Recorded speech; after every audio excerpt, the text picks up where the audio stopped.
अस्सलाम वालेकुम दोस्तों, आज हम एसएपी के अंदर एक ख़ास ट्रांजैक्शन कोड के बारे में बात करेंगे जिसके बारे में बहुत ही कम फंक्शनल कंसल्टेंट जो हैं वो जानते हैं।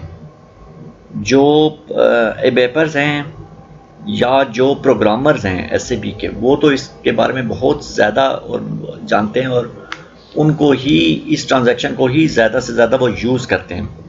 लेकिन जो फंक्शनल लोग हैं, हाँ वो फाइनेंस से हों, सीओ से हों, एमएम से, एसडी से, इन सब में से किसी एक से भी हों तो वो बड़े कम ही इसके बारे में जानते हैं। नॉर्मली हम बात करेंगे डाटा अपलोडिंग टूल्स या डाटा ट्रांसफ़र टूल के हवाले से। अर्लियर जब SAP R3 था या SAP R3 या ECC था, उस वक्त हम डाटा ट्रांसफ़र करने के लिए जो टूल हम इस्तेमाल करते थे वो LSMW या legacy system migration work bench जो है वो हम यूज़ करते थे। जब S/4HANA 2015 और उसके बाद आया और उसके बाद जो है उसके अंदर डेवलपमेंट हुई, तो उस वक्त S/4HANA के अंदर जो है उन्होंने जो ट्रांजैक्शन कोड इसकी जगह यूज़ किया वो था LTMC, यानी कि लेगेसी ट्रांसफॉर्मेशन माइग्रेशन कॉकपिट। और इसके साथ जो इसका हेल्प करने वाला एक ट्रांजैक्शन कोड था वो था LTMOM, मॉड्यूलर ऑब्जेक्ट मॉड्यूलर था। LTMC जो है, LSMW के बारे में अगर हम थोड़ी सी बात करें तो LSMW जो है वो एक ट्रांजैक्शन है जिसके थ्रू आप फंक्शनल जो है वो खुद से एक अपलोड बनाते हैं कि किस तरह हम मास्टर डाटा अपलोड करेंगे या ट्रांजैक्शनल डाटा अपलोड करेंगे। उसमें एक ट्रांजैक्शन रिकॉर्ड की जाती है और फिर उस रिकॉर्डिंग के ऊपर मुख्तलिफ किस्म के जो है वो स्टेप्स जो है वो एग्जीक्यूट करके, कोई 10 या 12 जितने भी हैं करके, एक फ़ाइनल जो है वो हम प्रोजेक्ट जो है वो बना लेते हैं और उसको फिर हम मल्टीपल टाइम यूज़ कर सकते हैं। उस जो भी आप उससे रेलिवेंट जो भी आप एक्सेल की फ़ाइल दे दें, TXT की या CSV फॉर्मेट में दे दें। LTMC की अगर हम बात करें तो LTMC जो है वो इसके अंदर बिल्ट इन पहले से ही SAP ने बहुत ज़्यादा जो है वो अपलोड बना के दे दिए हैं। आप जब उसको इनिशिएट करेंगे तो एज अ प्रोजेक्ट के तौर पे करेंगे और उसके बाद वो फिर फाइल डाउनलोड कर लेंगे। डाउनलोड करके जो भी पहले से पैटर्न उसके अंदर बने हुए हैं, शीट्स बनी हुई हैं, उसके ऊपर डाटा अपलोड करके वो फाइल जो है दोबारा अपलोड कर देंगे। अगर उसके अंदर कोई आपने अमेंडमेंट करनी हो तो फिर आप LTMOM जो है ट्रांजैक्शन कोड, इसके थ्रू उसके अंदर अपलोड के अंदर अमेंडमेंट कर सकते हैं या नया भी बना सकते हैं और फिर LTMC के थ्रू उसको फिर अपलोड कर लेंगे। मैं जिस ट्रांजैक्शन कोड के बारे में बात करूँगा वो अवेलेबल है इन तीनों के अंदर, दोनों के अंदर। SAP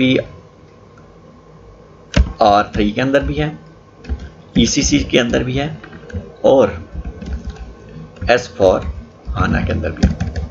ये ट्रांजैक्शन कोड है SHDB। SHDB एक ऐसा ट्रांजैक्शन कोड है जिसको ज़्यादातर डेवलपर्स, प्रोग्रामर्स हमारे वो यूज़ करते हैं किसी भी अपलोड को बनाने के लिए। SHDB और LSMW में क्या चीज़ कॉमन है कि दोनों में एक ट्रांजैक्शन को रिकॉर्ड किया जाता है, वन टाइम एग्जीक्यूट किया जाता है और उसके बाद फिर उसके अंदर जो है ना वो मुख्तलिफ प्रोसेस से अमेंडमेंट की जाती है। LSMW एक नॉन टेक्निकल चीज़ है, मीन्स के उसके अंदर आपको बहुत ज़्यादा जो है वो टेक्निकल बातें, टेक्निकल अल्फाज की ज़रूरत नहीं है, ज़्यादातर ग्राफिकल इंटरफेस है। लेकिन SHDB के अंदर थोड़ा सा जो है वो प्रोग्रामिंग की स्किल्स के हवाले से अगर हम बात करें तो वो चाहिए, या ख़ास तौर पर अब माइक्रोसॉफ्ट एक्सेल की जो है उसकी थोड़ी सी स्किल जो है वो चाहिए।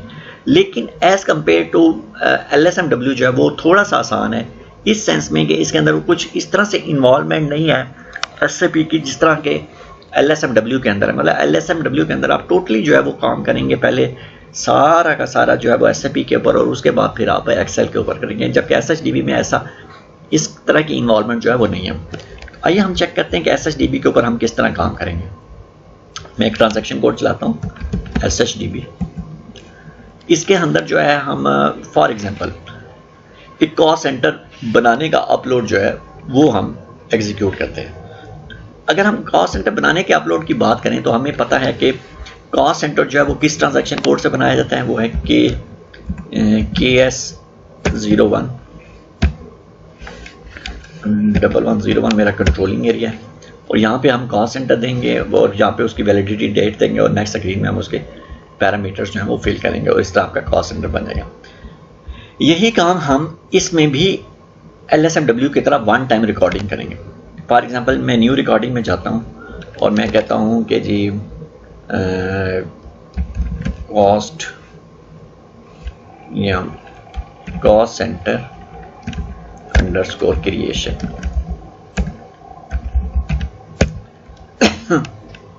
रिकॉर्डिंग के लिए ट्रांजैक्शन कोड जो मैं यूज करूंगा वो मुझे मालूम है, वो KS01। इसकी रिकॉर्डिंग करते हैं। ये मैंने कुछ एक्सेल के अंदर डाटा जो है वो अपलोड किया हुआ है।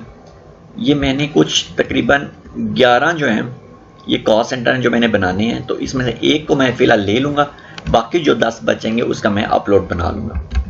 तो 1115 ये हो गया, और वैलिडिटी डेट 01/01 2000 से दे लेते हैं। आप 2000 से दे लें, 1900 से दे लें, ये जो भी आपकी कोई वैलिडिटी डेट है उससे दे लें, और 31 अगस्त 9999 तक आप करेंगे। अब वो यहाँ पे कह रहा है नेम और डिस्क्रिप्शन देने में, ये मुझे पता कि ये नेम है और ये डिस्क्रिप्शन आ गई। पर्सन रिस्पॉन्सिबल में हम लिख देते हैं जी पर्सन,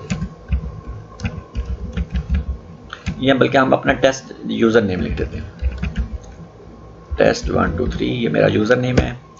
कॉस्ट सेंटर कैटेगरी मुझे मालूम है कि सब में नॉन डेवलपमेंट है, तो W ही हम जो है वो यूज़ करते हैं। अगर आपका कोई यानी कि एडमिनिस्ट्रेशन, अगर आपका डेवलपमेंट हो तो फिर आप डेवलपमेंट मींस E यूज़ कर लेंगे, या प्रोडक्शन का कोई है कॉस्ट सेंटर है तो वो फिर आप उससे रिलेटेड F यूज़ कर लेंगे। ये ज़्यादातर मटेरियल मैनेजमेंट के अंदर जब हम चले जाएंगे या उसके ऊपर कभी हम बात करेंगे तो ये फिर हम उस वक्त देखेंगे। W यूज़ कर लिए। यहाँ पे हायरार्की एरिया या सुपीरियर सेंटर जिसको हम कहते हैं, वो ये वाला हम डालते हैं। कंपनी कोड हमारी होगी 1101, और करेंसी जो है वो हमारी होगी AUD, और प्रॉफिट सेंटर जो है वो भी हमारा 1101 होगा। अगर आप इस एक्सेल की फाइल में देखें, कंपनी कोड और प्रॉफिट सेंटर भी मैंने यही रखा है। ये करने के बाद जो है अब आप इसको सेव कर दें। सेव करके आप देखेंगे कि ये हमारे पास टोटल जो है तकरीबन 20 लाइनें जो हैं वो क्रिएट हुई। अब हमने इन 20 लाइनों को के ऊपर हमने इसको जो है वो सारा जो है वो कैलकुलेशंस करनी है, जो भी हमने प्रोजेक्ट बनाना है या जो भी करना है वही करना है। इसको मैं एक दफ़ा सेव कर लेता हूँ ताकि अगर कल को कोई और बंदा इसको इस्तेमाल करना चाहे तो वो कर सकता है। अब हम इसको कैसे यूज़ करेंगे, इसके लिए देखें यहाँ पे ये 2 बटन आ रहे हैं, एक इंपोर्ट है एक एक्सपोर्ट है। फॉर द टाइम बिंग मैं इसको एक्सपोर्ट करता हूँ। डेस्कटॉप पे BTC रिकॉर्डिंग है, चले मैं इसको जी कॉस्ट सेंटर क्रिएशन के नाम से, और .txt फॉर्मेट मीन्स कि नोटपैड के फॉर्मेट में ये सेव हो जाएगा। अब अगर हम इसको देखें तो ये कॉस्ट सेंटर की ये फाइल जो है ये यहाँ पे आ गई, लेकिन ये मैनेजेबल इस फॉर्मेट में नहीं है। इसको हम माइक्रोसॉफ्ट एक्सेल के अंदर जो है वो खोलेंगे। एक्सेल के अंदर ओपन और ब्राउज करते हैं, हम तलाश करते हैं कि वो फाइल कहाँ पे है जी। वो फाइल डेस्कटॉप पे है, और डेस्कटॉप के अंदर आप यहाँ से अगर आपने पहले ऑल एक्सेल फाइल्स ली हुई हैं तो फिर आप उसकी बजाय यहाँ पे ऑल फाइल्स ले लेंगे, तो फिर जो है वो यहाँ पे आपको वो नोटपैड की फाइल भी नज़र आ जाएगी। अब डायरेक्ट इसको फिनिश कर दें तब भी वो उसको खुद ही कॉलम्स टेक्स्ट टू कॉलम में कन्वर्ट कर देगा। अच्छा, ये हमने थोड़ा सा हम इसके कॉलम्स को ज़रा अलाइनमेंट इसकी कर लेते हैं, ये भी काफ़ी बड़ा हो गया। अगर आप इसको देखें तो एक ये जो नेम की फील्ड है ये थोड़ी सी और तरह की आ रही है। एक्चुअल अगर आप इसको डबल करके क्लिक करके देखें तो ये थी क्या, इज इक्वल टू BU, तो वो एक्सेल जो है ना इक्वल टू को समझता है कि शायद ये कोई फार्मूला लिखने लगे हैं, तो इसलिए इसको वो जो है ना वो चेंज कर देता है। तो आप इसका शुरू में पोस्टऑफी S लगा के एंटर करेंगे तो वो उसको एज अ टेक्स्ट के तौर पे ले लेगा। अच्छा, कुछ जो इंपॉर्टेंट फील्ड्स हैं उनको ज़रा हम नाम दे लें। अगर हमारे पास ये जो F कॉलम खाली पड़ा हुआ है इसमें मीन्स के जैसे ये कोकरस है, कोकरस का मतलब है कि ये कंट्रोलिंग एरिया वो हमारा एक ही रहेगा, ये कभी भी नहीं चेंज होगा। हाँ, कोस्टल जो है ये कॉस्ट सेंटर है, तो इसको हम लिख देते हैं जी कॉस्ट सेंटर, और ये हमारी डेट्स ये सेम रहेंगी, इसको चेंज लिखने की ज़रूरत नहीं, ना ये चेंज होंगी। ये जो है हमारा यहाँ पे ये शॉर्ट टेक्स्ट है, यानी चलिए इसका नेम लिख लेते हैं, और ये उसकी डिस्क्रिप्शन है, और ये टेस्ट 1 2 3 हमारा क्या था, यूज़र नेम है। ये यूज़र नेम मीन्स का पर्सन रिस्पॉन्सिबल, ये हमेशा सब में सेम रहेगा, इसको ज़रूरत नहीं है चेंज करने की। ये जो है ये हमारा सुपीरियर सेंटर है, ये हायरार्की एरिया जिसको कहते हैं। बाकी बुकरस मीन्स का कंपनी कोड, और ये करेंसी और प्रॉफिट सेंटर ये सेम रहेंगे, इसको ज़रूरत नहीं है। जो हमने चेंज करनी है वो उनके हमने नाम लिख लिया। याद रखिए कि ये वाला जो कॉलम है, ई वाला कॉलम, ये वो वैल्यूज़ हैं जो हमने डाली, और डी कॉलम वो टेक्निकल नेम्स हैं जो कि अबैपर जो है उसको बहुत बेहतर तरह पर समझ सकता है। नॉर्मली अगर आप इन फील्ड्स की बात करें जिनमें डैश आ रहा है, तो ये याद रखिएगा कि डैश वाली फील्ड में डैश से पहले जो चीज़ होती है वो टेबल होता है, और उसके बाद जो होती है राइट साइड पे डैश के वो फील्ड का नाम है। अगर कभी आप इस टेबल के अंदर जाएं CSKSZ, तो उसके अंदर आपको कोकर्स जो है ना वो मिल जाएगा, और वहाँ पे जो अगर आप देखना चाहें, अगर मैं टेबल देखने के लिए आपको शायद मालूम होगा कि ट्रांजैक्शन कोड 2-3 हैं, उनमें से जो सबसे ज़्यादा यूज़ किया जाता है वो SC16N है। आप SC16 भी यूज़ कर सकते हैं, SC11 भी यूज़ कर सकते हैं। तो टेबल जो था वो है CSKSZ, अच्छा CSKS, वो Z जो है ना वो फॉर द टाइम बिंग वो यूज़ कर रहा था। अब आप देखेंगे लेफ्ट साइड पे सारे उसके वो वाले नाम हैं जो कि हम पढ़ सकते हैं और समझ सकते हैं, राइट साइड पे वो वाले नाम हैं जो कि अबैपर यूज़ करता है। तो इसमें ये देखें कोकर्स क्या चीज़ है, कंट्रोलिंग एरिया, CO एरिया। तो इस तरह वो जो कहने का मकसद है कि वो ये होता है कि डैश से पहले टेबल और डैश के बाद फील्ड का नेम। अच्छा, अब हमने इसके ना जो काम करना है वो ये है कि इसके शुरू में हमने 2 कॉलम इंसर्ट कर लें, शुरू में कर लें, आखिर में कर लें, वो चीज़ मैटर नहीं करती। अब सबसे पहले तो आपने यहाँ पे इंडेक्सिंग कर लेनी। इंडेक्सिंग से मुराद है कि रो नंबर लगा लेने। भाई मैं इसको रो नंबर लगाता हूँ और इसको डबल क्लिक करूँगा तो ये देखें, ये इसने 20 जो हैं तक नंबर लगा दिए। 20 नंबर लगाने के बाद जो है, अब अगर मैंने जो डाटा अपलोड करना है, वो जो रिकॉर्ड है सारे वो कितने हैं मेरे पास इस वक्त, पहली लाइन चूंकि अपलोड हो चुकी तो बाकी होगी 10। अगर मैं देखूं कि मेरी वो एक्सेल की फाइल कितनी बड़ी होगी, तो आप एक कैलकुलेशन यहाँ पे कर लें, इक्वल टू 20 ज़रब 10। वैसे तो सिंपल फार्मूला है कि 20 ज़रब 10 का मतलब है कि 200। इसका मतलब है कि ये वाला जो मेरा सारा ब्लॉक है यहाँ से लेकर यहाँ तक, ये 200 लाइनों तक इसको जाना चाहिए। एक तरीका ये है कि मैं डायरेक्ट कॉपी करके इसको 200 तक पेस्ट कर दूं। दूसरा तरीका ये है कि मैं इसको एक दफ़ा कॉपी करूं, फिर पेस्ट करूं, फिर पेस्ट करूं, फिर पेस्ट करूं, अनलेस कि ये 200 या 10 दफ़ा जो है ये पेस्ट हो जाए। तो वो एक लंबा काम है, उसमें मैं भूल भी सकता हूं। तो बेहतर है कि हमने एक दफ़ा कैलकुलेशन कर ली, मुझे पता चल गया कि अगर मेरी टोटल लाइनें 20 हों और 10 दफ़ा मैंने इसको कॉपी करना हो, तो एक्सेल के अंदर मेरी जो 200 लाइनें हैं वो कवर हो जाएंगी। मैं इसको एक दफ़ा कॉपी करता हूँ। अब मैं यहाँ पे एक लोकेशन ट्रेस कर लेता हूँ, B200। तो ये मुझे यहाँ पे ले आया कि ये वाली लाइन तक जो है ना ये कॉपी होगा सारा। आप इसको यहाँ से सेलेक्ट कर लें, यहाँ तक ऊपर तक ये सारा। ये करने के बाद आप इसको पेस्ट कर दें। तो अब आप देखें कि ये 200 तक लाइनें जो हैं ये उसने कॉपी कर दी। आपको बार बार ब्लॉक जो है वो कॉपी करने की ज़रूरत नहीं पड़ेगी। ये काम करने के बाद एक और इंडेक्स आपने इंटर करना है वो शुरू में। फिर इसको 1 2 3 के बाद सेलेक्ट करके कॉर्नर से डबल क्लिक करें। अब आप ये ए वाला जो इंडेक्स है इसमें और बी वाले इंडेक्स इसमें क्या फ़र्क है? इसमें ये फ़र्क है कि जो ए वाला बी वाला इंडेक्स है वो हर 20 लाइनों के बाद नए सिरे से शुरू हो रहा है। ये देखें, ये 20 यहाँ पे ख़त्म होगी, अब फिर ये नए सिरे से शुरू हो रहा है। फिर जब 20 ख़त्म हो जाएंगी यहाँ पे, तो फिर ये नए से शुरू होगा। लेकिन जो पहला इंडेक्स है जो अभी हमने बाद में हमने इंसर्ट किया, वो जो है वो ऐसा नहीं है, वो बिल्कुल कंसेक्टिव चलता जा रहा है। और अगर आप आखिर में आकर देखेंगे तो ये देखें 200 तक जो है वो इंडेक्स चला गया। अब आपने थोड़ा सा इसके ऊपर जो है ना मज़ीद 1-2 एक्सेल के जो है ना स्टेप्स लगाने हैं। फॉर एग्जांपल अब आपने डाटा सॉर्ट कर लेना है। डाटा सॉर्ट करने का ये फ़ायदा है कि फ़िल्टर करने के बाद डाटा जो है आप डायरेक्ट पेस्ट नहीं कर सकते अनलेस कि वो जो है फील्ड जो हैं वो सॉर्टिंग कंडीशन में हो। तो मैं इसलिए इसको सॉर्ट करूँगा, शीट सारी सेलेक्ट करूँगा और डाटा में जाऊँगा और ये सॉर्ट करूँगा वो वाले इंडेक्स के ऊपर जो मैंने सबसे पहले इंटर किया था, और वो वाला था बी कॉलम के अंदर। तो मैं कहूँगा इसको सॉर्ट कर दो बी कॉलम पे। यहाँ से मैंने सॉर्ट बाय बी कॉलम लिया और ओके कर दिया। अब ये डाटा सॉर्ट हो गया। ज़रा मैं इसके ऊपर फिल्टर भी ऑन कर देता हूँ डाटा से। अब आप देखें अगर, तो अब हम थोड़ा सा इसके ऊपर मजीद काम करते हैं। एच कॉलम में से हम वैल्यूज़ को लेते हैं। मसलन एच कॉलम में सबसे पहले मैं कॉस्ट सेंटर ले लेता हूँ।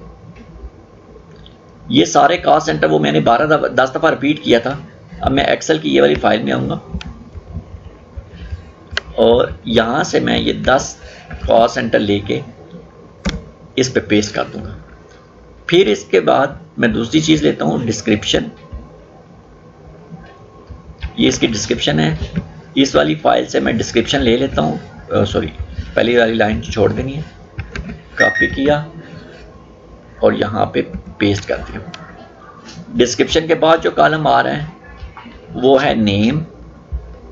नेम को कॉपी किया, सेलेक्ट किया और हम यहाँ से नेम की आखिरी 10 लाइनें जो हैं वो कॉपी करके इधर हम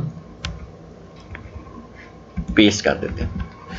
इसके बाद जो है नेक्स्ट जो है हमारे पास वो क्या चीज़ आ रही है, सुपीरियर सेंटर या हिरार्की एरिया, वो हम लेते हैं और यहाँ से हम कॉपी किया और ये हम पेस्ट कर दिया। अब हमने ये सारी जो हैं ये चीज़ें पेस्ट करने के बाद हम ये फ़िल्टर ख़त्म करेंगे। और अब जो हमने ये तो हमें पता चल गया कि इसका क्या फ़ायदा था। ये जो पहला हमने इंडेक्स की इंटर किया कॉलम बी के अंदर, कॉलम ए का क्या फ़ायदा है। अब हम इसको फिर सॉर्ट करेंगे। अब जब हम दोबारा सॉर्ट करेंगे तो अब हम इसको बी कॉलम पे सॉर्ट नहीं करेंगे, बल्कि हम इसको कहेंगे कि इसको ए कॉलम पे सॉर्ट करो। जब आप ए कॉलम पे सॉर्ट करते हैं तो आप ये देखें ये file exact original location condition में आ गई जो हाँ क्या हमने पहले बनाई थी। ये करने के बाद हम अब आप ये दोनों जो हैं ये इंडेक्सिंग इसको डिलीट कर दें, इसकी ज़रूरत नहीं है। और ये जो आखिरी वाला कॉलम है इसको भी डिलीट कर देते हैं। और अब फिल्टर वगैरह को अगर रख लें तब भी, ना रखें तब भी, और इसको सेव कर दें। सेव करने के बाद जो है अब आप ये देखेंगे कि ये फाइल जो है एग्जैक्ट उसी कंडीशन में होगी जिस तरह के हम चाहते थे। यानी कि ये 10 दफ़ा या 20 दफ़ा या 30 दफ़ा जो भी डाटा आपने कोई 50 दफ़ा अपलोड करना है, 100 दफ़ा करना है, 100 लाइनें हैं, 150 कॉस्ट सेंटर है, 1500 कॉस्ट सेंटर है, ये उस तरह तैयार हो गए। हम इसको क्लोज करते हैं और हम आ जाते हैं SAP के अंदर। हमने यहाँ पे ये लाइनें सारी आप डिलीट कर दें। ये डिलीट की है, डिलीट रोज। और अब आप पहले तो हमने ये देखा एक्सपोर्ट किया था, अब हम उस फाइल को इंपोर्ट करेंगे। जो एक्सपोर्ट हुई थी वो 20 लाइनें थी। अब जो आ रहा है वो 10 ज़रब 2 ज़रब 20 यानी कि 200 लाइनें जो है वो अब इंपोर्ट होंगी। अगर आप ये नीचे देखें तो ये स्टेटस में यहाँ पे आ रहा है 200 लाइनें इंपोर्ट हो चुकी हैं इसके अंदर। अब आपने इसको प्रोसेस करना है या अपलोड करना है। अपलोडिंग करने के लिए आप प्रोसेस का बटन दबाएंगे। प्रोसेस के बटन में अगर आप जाएं, ये प्रोसेसिंग मॉड्यूल जो है इसके अंदर अगर आप देखें तो सबसे पहले जो है इसके अंदर 4 ऑप्शंस आ रही हैं। 3 ज़्यादा इंपॉर्टेंट है, चौथी जो है वो नॉर्मली प्रोग्रामर यूज़ करते हैं या कोई इशू हो तो फिर हम यूज़ करते हैं। डिस्प्ले ऑल स्क्रीन्स का मतलब है कि इसके अंदर जितनी भी स्क्रीन्स आएंगी आपने उनको 1 बाय 1 जब तक आप एंटर नहीं का बटन नहीं प्रेस करेंगे वो उससे आगे आपको जाने नहीं देगा। तो नॉर्मली ये उस सूरत में था जब आप इनिशियली आप डाटा को सेट करना चाहें, टेस्ट करना चाहें। डिस्प्ले एरर का मतलब है कि अगर फाइल के अंदर कुछ एरर हुआ, मसलन मेरा जो कंट्रोलिंग एरिया था वो है 1101, मैंने वहाँ पे ABCD कर दिया जो सिस्टम में एग्जिस्ट ही नहीं करता, तो वो एरर आएगा और उधर वो रुक जाएगा, अदरवाइज वो चलता रहेगा। आपने कॉस्ट सेंटर दिया 1123 क्रिएट करने के लिए, पता चला वो तो पहले का ही क्रिएट हुआ है, तो वो सिस्टम कह देगा कि जी डाटा ऑलरेडी एग्जिस्ट और वो वहाँ पे रोक देगा। तो ये डिस्प्ले एरर होनी है, आपको बार बार प्रेस नहीं करना पड़ेगा, लेकिन जहाँ पे एरर आएगा वहाँ पे रुक जाएगा। बैकग्राउंड प्रोसेसिंग के ऊपर आ जाए तो बैकग्राउंड प्रोसेसिंग का मतलब ये है कि मिसाल के तौर पे आप SAP पे काम कर रहे हैं और आपको पता चल गया कि 2 मिनट के बाद बिजली जाने वाली है और आपका 1500 कॉस्ट सेंटर आपने अपलोड करना है, आपको पता है कि कम से कम 10 मिनट तो लग जाएंगे, या इतनी बड़ी रिपोर्ट है या इतना बड़ा डाटा कि आपको पता है कि आधा घंटा तो लगेगा अपलोडिंग में। तो आपको कहीं जाना है या सिस्टम आपने शट डाउन करना है या कोई भी इमरजेंसी है, आप बैकग्राउंड सेलेक्ट करके ओके जब करेंगे तो ये डाटा जो है जहाँ पे आपका एक्चुअल फिजिकल सर्वर पड़ा हुआ है, हाँ वो ऑन प्रीमाइज है या ऑन क्लाउड है, जहाँ पे भी आपका डाटाबेस है वहाँ पे ये एग्जीक्यूट होगा। आपका जो लोकल डेस्कटॉप या लैपटॉप है उसके ऊपर इसका कोई तल्लक नहीं होगा। अब बाद में अगर वो उसके अंदर कोई लाइन एरर वाली आएगी, वो लाइन छोड़ के अगली लाइन में चला जाएगा और उसको फिर एग्जीक्यूट करेगा। अगर सारा डाटा अपलोड हो गया तब भी, अगर सारा ना हुआ तब भी, सारे में एरर आ गया तब भी, वो हर लाइन को एग्जीक्यूट कर देगा और आप बाद में लॉग जो है वो उसका एक ट्रांजैक्शन कोड है बैच इनपुट प्रोसेसिंग के लिए, जिसको हम कहते हैं SM35। ये जो है बैच इनपुट सेशन ओवरव्यू। तो आप यहाँ से जाके फिर आप वो लॉग वगैरह को यहाँ से देख सकते हैं। अब हम ऐसे करते हैं कि इसको डिस्प्ले एरर ओनली में करके देख लेते हैं तो क्या होता है। Sorry, longer than the field.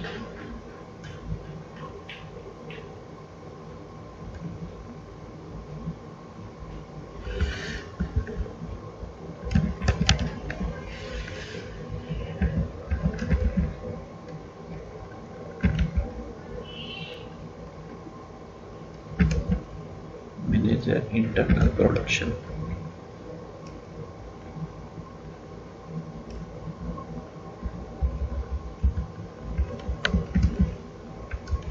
इसमें कुछ एरर है कि ये हमने नहीं किया। प्रोजेक्ट मैनेजर फॉर प्रोडक्शन,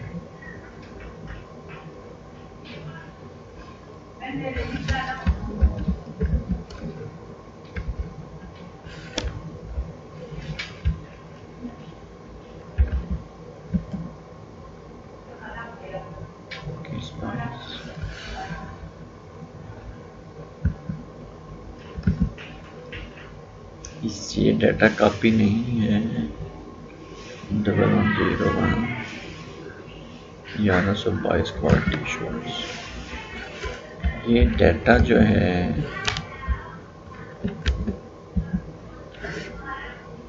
1123, ये फील्ड जो है